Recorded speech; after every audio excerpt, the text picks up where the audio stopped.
임의 정체는 크라켄일지도 모릅니다. 아, 원피스에 이 유명한 바다 괴물이 드디어 나오는 걸까요? 크라켄. 이 북유럽 출신의 괴물은 서양에선 문어에 가까운 이미지이지만 대왕 오징어의 이미지도 함께 갖고 있죠. 일본에선 오히려 이쪽에 더 가깝습니다.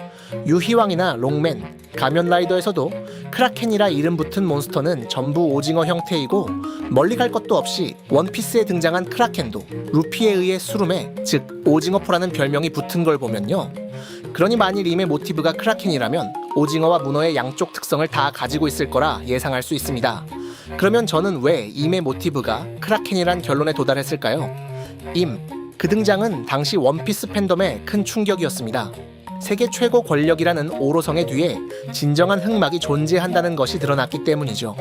하지만 임의 능력이 꽤 공개된 지금도 그 정체는 여전히 안개 속이었습니다. 하지만 저는 괜찮은 답 하나를 찾았죠. 우선 원작상의 묘사부터 살펴보겠습니다.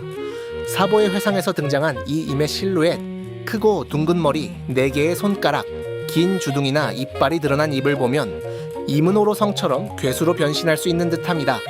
그런데 그 와중 제 시선을 끈 것은 임의 독특한 공격 방식이었습니다. 바로 사보와 코브라를 꿰뚫었던 이 화살표 모양 촉수 말이죠.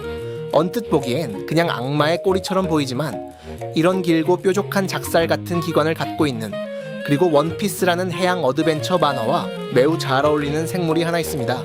바로 오징어 말이죠. 대왕 오징어나 훔볼트 오징어의 신체 기관인 초관은 평소엔 숨겨두었다가 사냥 시에 꺼내 먹이를 찌르는 일종의 공격 무기입니다.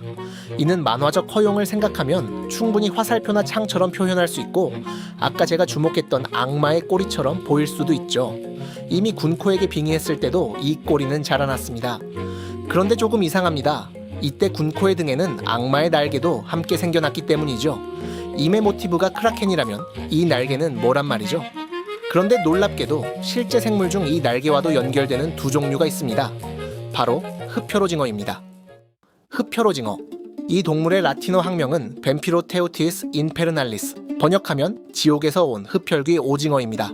실제로 흡혈을 하진 않지만 크라켄처럼 오징어와 문어의 특성을 반반씩 가지고 있는 그 중간쯤 되는 생물이라고 하죠. 아주 오래된 생물로 추정되어 살아있는 화석이라고도 불립니다. 그런데 군코 등의 악마 날개와 이 생물이 무슨 관계냐고요? 한 가지 짚고 가죠. 군코의 날개는 누가 봐도 박쥐 날개와 비슷합니다. 애초에 그림에서 묘사된 악마 날개가 당시 화가들이 박쥐에서 본뜬 것이기 때문에 당연한 일이죠. 그런데 흡혈오징어는 일본에선 코우모리다코, 즉 박쥐 문어라고 불립니다. 이는 박쥐 날개처럼 막이 있는 다리 때문에 붙은 이름이죠. 게다가 박쥐의 날개는 포유류의 앞발이 길어진 기관이기에 인간처럼 5개의 손가락뼈를 가져야 하는데 정작 군코의 날개엔 손가락이 4개밖에 없습니다. 이는 임의 괴수 형태 실루엣이나 엘바프 벽화 속 악마의 손가락 개수 4개와 똑같죠. 이 양손의 손가락 개수를 합하면 흡혈오징어나 문어의 다리 개수인 8개와 일치합니다. 일반 오징어도 초관 2개를 빼면 원래 다리는 8개라고 볼 수도 있고요. 거기에 군코가 든 삼지창은 바다의 신 포세이돈의 상징입니다. 또한 수명을 가져가는 대신 일시적으로 불사의 몸과 완력을 주는 임의 기술인 악마 계약은 아쿠아루라고 읽는데, 이는 아카락을 일본어로 읽는 2가지 방법인 음독, 아쿠와, 훈독, 와루를 합친 것이기도 하지만 동시에 물을 의미하는 아쿠아와 잡아먹힌다 라는 뜻인 고전 일본어 표현 쿠아루의 합성어처럼 들리기도 합니다. 기술 이름에 늘 능력과 연관된 말장난을 섞는 오다 선생님이라면 이 또한 복선일 수 있죠.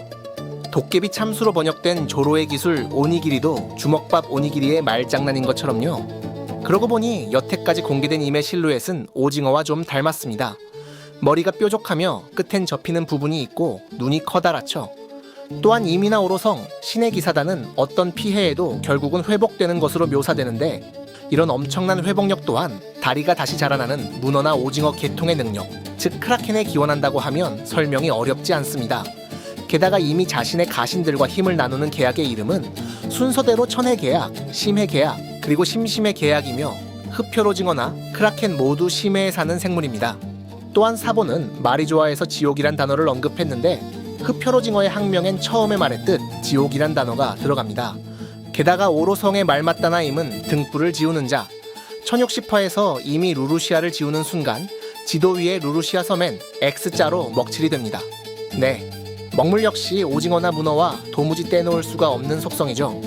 또한 샹크스가 악마의 열매에 대해 처음 설명할 때 악마의 열매는 바다 악마의 화신이라고 설명하는데, 이는 마리조아에 있는 악마의 열매를 맺는 나무 이브를 점유하고 있으리라 추정되는 임과 직결됩니다.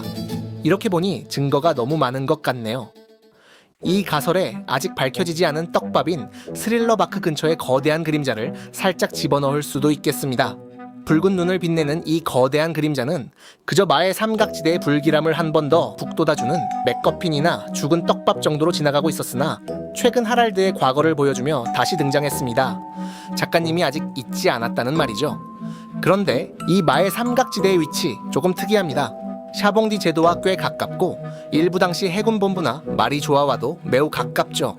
근데 마리조아엔 천룡인들과 이미 삽니다. 혹 이 스릴러바크의 거대한 그림자가 크라켄, 즉 하계로 내려간 임일까요? 크라켄은 섬 크기의 괴수로 묘사되곤 하는데, 이미 군코에 빙의하듯 거대 생물이나 섬에 빙의한 걸까요? 물론 오로성처럼 순간이동 능력이 있다면 빙의할 필요도 없겠죠. 태양의 나무 이브는 생명을 먹고 소원을 들어주는 나무라는 게 우리의 가설. 그럼 불사인 것으로 추정되는 임마저도 생명력을 좀 더 섭취하러 내려온 걸까요? 게다가 이 괴물은 크라켄도 닮았지만 일본 요괴인 우미보즈와도 닮았습니다. 원피스에선 우소베 대사로 한번 등장했지만 바다 도깨비라고 번역된 사람 모습의 거대한 해양 괴물이죠. 오로성이 전원 일본이나 동양 요괴이니 그 정점인 임이 우미보즈라면 이 또한 이상한 연결이 아닙니다. 임의 원어 이름인 이무를 거꾸로 하면 바다를 뜻하는 우미가 되는 것도 흥미롭고요. 이처럼 오다 선생님은 흡혈오징어라는 현실 생물을 다츠로 크라켄, 우미보즈 등 바다의 여러 괴수를 합친 모티브를 임에게 부여했는지도 모릅니다. 어쩌면 우리는 스릴러바크에서 이미 한번 임의 붉은 눈빛과 마주했던 걸까요? 그러면 이제 사람으로서의 임의 출신과 철학, 목표에 대해서도 분석해봅시다. 임은 예전 영상에서도 제가 말했듯이 처음부터 신이나 왕은 아니었을 겁니다. 임이 사용하는 누카세라는 헛소리 치워, 개소리마 정도의 어감을 가진 말이나 임을 온타이, 즉 어르신, 총수님, 큰형님 정도 어감의 단어로 부르는 신의 기사단을 보면 더욱 그렇죠. 이는 정식 단행본에선 큰형님에서 형을 뺀 큰님이라는 기묘한 단어로 번역되었습니다. 이를 보면 임은 옥좌에 앉기 전엔 천한신분, 어쩌면 노예나 해적이었을지도 모릅니다. 이러한 배경이 도미리벗이라는 독특한 설정으로 녹아 나오는 것 아닐까요? 임은 선한 사람도 리버시 게임처럼 한번 뒤집어 악한 사람으로 만들 수 있습니다. 만일 임이 노예에서 신이 됐다면 이는 정말로 리버시와 비슷한 일이죠. 어쩌면 임은 루피에게 이렇게 말할지도 모르겠습니다. 나도 너와 똑같은 사람이었다. 아니, 나는 너다. 이런 철학이 그 혹은 그녀의 이름, 즉 I am you에도 녹아 나오는 걸까요? 또한 원피스라는 이름 속 피스가 보드게임의 마을을 의미하는 일본식 영어 피스라면 이는 이무의 리버시 게임을 역전할 마지막 신의 한 수를 의미하는 걸지도 모르겠습니다. 임은 평소 꽃의 방에 머뭅니다. 이는 마치 정원 같아 보이는 순수하고 아름답고 통제 불가능한 것이 없는 세계입니다. 어쩌면 이곳에 태양의 나무 이브의 일부가 있는지도 모르죠. 이러한 배경에서도 이미 세상을 지배하는 철학이 느껴집니다. 바로 통제와 관리죠. 제 가설에서 임은 조이보이, 데비 존스를 비롯한 D 세력과 함께 루나리아를 끌어내렸습니다. 그러나 그들 사이에선 철학의 차이로 다시 전쟁이 벌어졌죠. 그런데 여기서 자유를 추구하는 D와 반목했던 임의 철학은 무엇이었을까요? 1세기 때는 노예였던 루나리아족이 레드라인 위로 오자 독재자이자 악마가 되었습니다. 그리고 그들을 끌어내린 D나 임도 옥좌에 앉으면 똑같은 일이 벌어지겠죠. 그 생각에 도달한 임은 한 가지 아이디어에 집착했을 수 있습니다. 이것은 영원한 리버시 게임이다. 검은색을 뒤집어 하얀색으로 만들어봤자 다음 차례가 오면 다시 검은색으로 뒤집힐 뿐이다. 이 게임을 멈추고 복수의 굴레를 멈추려면 이 게임판 자체를 없애야 한다. 옥좌를 비워라, 지워라, 먹칠해라. 루나리아가 신이었다는 과거, 그리고 우리가 노예였다는 과거 모두 사라져야 한다.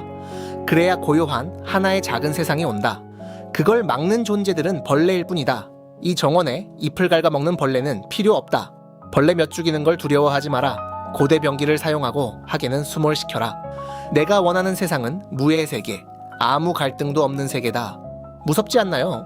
이건 마치 어린아이 같은 발상입니다. 밖은 위험해. 그러니 통제할 수 있는 나만의 세상을 만들 거야. 임의 이런 어린아이 같은 면모는 비비가 갖고 싶다 라는 말과 그 조상 릴리의 초상화를 아직도 보관하고 있는 점에서도 보입니다. 아마도 후일 임은 비비를 납치할 것이고 이는 그 동료인 루피 해적단과의 충돌로 이어지겠죠. 통제와 검게 먹칠하기. 이것은 루피나 조이보이가 추구한 하얀 종이에 누구나 자유롭게 그림을 그리는, 또한 친구와 함께 마시고 모험하는 자유와는 정반대입니다. 작가님이 가장 이상적인 아이의 모습으로 생각하고 그렸다는 루피, 반면 그 적인임은 가장 이상적이지 않은 아이일 수 있다는 것이죠. 그러나 의문이 하나 남습니다. 임은 이미 마리조아의 국보, 생명을 대가로 소원을 들어주는 태양의 나무 이브와 수술수술 열매를 이용한 불로 능력을 얻었습니다. 그런데 어째서 이런 능력으로도 세상을 완전히 지배하지 못했을까요? 그리고 왜 마더플레임 탈취 전까지는 루루시아 왕국을 단번에 지워버린 우라노스로 추정되는 그 강력한 고대 병기를 사용하지 못했을까요? 우리는 1세계로 가서 그 해답을 찾아볼 수 있겠습니다. 베가펑크는 태양에 도달하려다가 이카로스처럼 추락했습니다. 세상 모든 사람에게 무한한 에너지를 주려 개발한 마더플레임이 임에게 넘어가 고대 병기의 동력원이 되고 말았죠. 이것이 만일 제1세계에서 태양의 나무 이불을 개발한 과학자에게도 똑같이 적용되는 모티브라면 어떨까요? 생각해보면 소원을 들어준다라는 개념은 파괴적이거나 나쁘다기보단 모두의 꿈을 이루어주는 착한 기술처럼 들립니다. 다만 이것을 사람들이 악용할 수 있다는 상상을 하지 못하는 순수한 면이 위험한 것이죠. 이브의 개발자도 비슷했을 겁니다. 모든 사람의 꿈을 이루어주는 기술을 만들고 모두에게 공평하게 빛을 비추는 태양의 이름을 붙였으나 이는 세계의 대전쟁을 불러와 결국 인류 멸망이라는 파국 직전까지 치달았겠죠. 그 과학자는 그 순간 이 기술을 진정으로 모두에게 평등하게 적용할 수 있는 마지막 암호를 걸어놓기로 했을 수도 있습니다. 그는 먼저 노예들에게 퍼지고 있는 실존하지도 않는 태양의 신 니카 신앙을 열매로 프린트했습니다. 그리고 진정으로 모두에게 자유와 해방을 줄 수 있는 인물이 그 능력을 각성할 수 있도록, 그리고 그의 심장 소리, 해방의 드럼만이 이브의 에너지와 고대 병기를 진정으로 사용할 수 있도록 사용자 권한을 제한했을 겁니다. 이윽고 전쟁이나 레드라인의 용기, 혹은 그가 바친 생명력 때문에 그는 사망했겠지만 그의 마지막 소원만큼은 효과가 있었습니다. 이브를 독점하려던 세력은 목적 달성이 불가능해졌고 1세계 전쟁은 어느 한쪽의 승리가 아닌 모두의 패배로 이어졌을 테죠. 세월을 넘어 2세계로 가보아도 레드라인 위에 내려와 이브를 가진 루나리아족 또한 니카가 없었기에 이브 능력을 완전히 사용할 수 없어 악마의 열매를 생산하거나 관리하는 정도에 그쳤을 겁니다. 3세계를 연 임도 마찬가지의 처지였겠죠. 임은 수술수술 열매가 준 불로 능력으로 이브를 지배해 오로성이나 신의 기사단의 불사 능력, 텔레포트 능력, 빙의 능력, 계약을 통한 지배 능력을 얻었을지 모르나 고대 병기만큼은 가동할 수 없었습니다. 이는 에메트의 사례처럼 조이보이, 즉 니카의 심장 소리로만 가동할 수 있었으니까요. 그래서 마더플레임이라는 꺼지지 않는 불꽃을 가지고도 임은 고대 병기를 일시적으로 시험 가동하는 정도에 그친 겁니다. 이러면 골디 로저가 우린 너무 빨랐다 라고 한 이유와 샹크스가 니카를 알고 있는 듯이 묘사된 이유가 드러납니다. 고대 병기를 가동하여 지형을 바꿀 니카의 심장 소리가 없다면 원피스는 아직 따선 안 될 축배니까요. 그들은 세계의 진실에 도달해 조이보이가 알려준 니카의 비밀 또한 알게 되었던 것이죠. 그럼 원피스라는 만화의 엔딩은 임을 물리치는 것으로 끝일까요? 저는 그렇게 생각하지 않습니다. 더 큰 마지막 싸움이 남아있을 거라고 보죠. 그리고 그 최종 보스의 정체에 대해선 다음 영상에서 자세히 설명하죠.